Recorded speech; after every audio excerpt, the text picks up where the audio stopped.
Genesis chapter 39. Joseph, prospered by the Lord, becomes ruler of Potiphar's house. He resists the advances of Potiphar's wife, is falsely accused, and is cast into prison.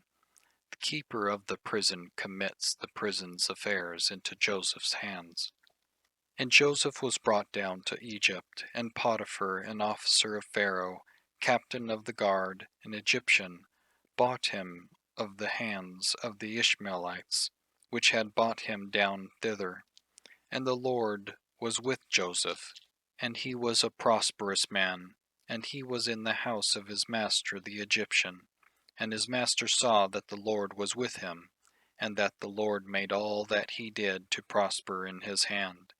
And Joseph found grace in his sight, and he served him, and he made him overseer over his house, and all that he had put into his hand. And it came to pass from the time that he had made him overseer in his house, and over all that he had, that the Lord blessed the Egyptian's house for Joseph's sake. And the blessing of the Lord was upon all that he had in the house and in the field. And he left all that he had in Joseph's hand, and he knew not aught he had, save the bread which he did eat. And Joseph was a goodly person, and well favored. And it came to pass after these things, that his master's wife cast her eyes upon Joseph, and she said, Lie with me. But he refused, and said unto his master's wife, Behold, my master wotteth not what is with me in the house, and he hath committed all that he hath to my hand. There is none greater in this house than I, neither hath he kept back anything from me but thee, because thou art his wife. How then can I do this great wickedness, and sin against God? And it came to pass that she spake to Joseph day by day, that he hearkened not unto her, to lie by her, or to be with her. And it came to pass about this time that Joseph went into the house to do his business, and there was none of the men of the house there within. And she caught him by his garment, saying, Lie with me.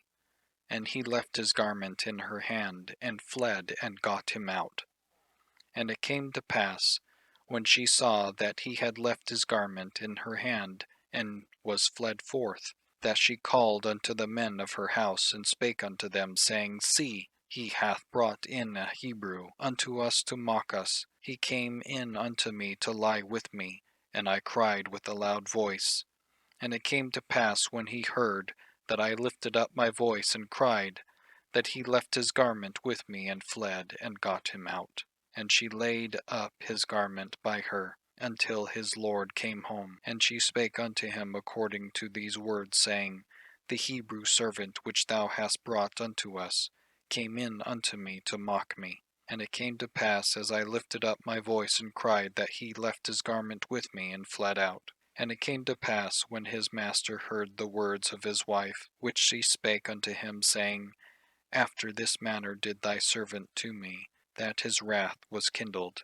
And Joseph's master took him, and put him into the prison, a place where the king's prisoners were bound, and he was there in the prison. But the Lord was with Joseph, and shewed him mercy, and gave him favor in the sight of the keeper of the prison. And the keeper of the prison committed to Joseph's hand all the prisoners that were in the prison, and whatsoever they did there, he was the doer of it. The keeper of the prison looked not to anything that was under his hand, because the Lord was with him, and that which he did, the Lord made it to prosper.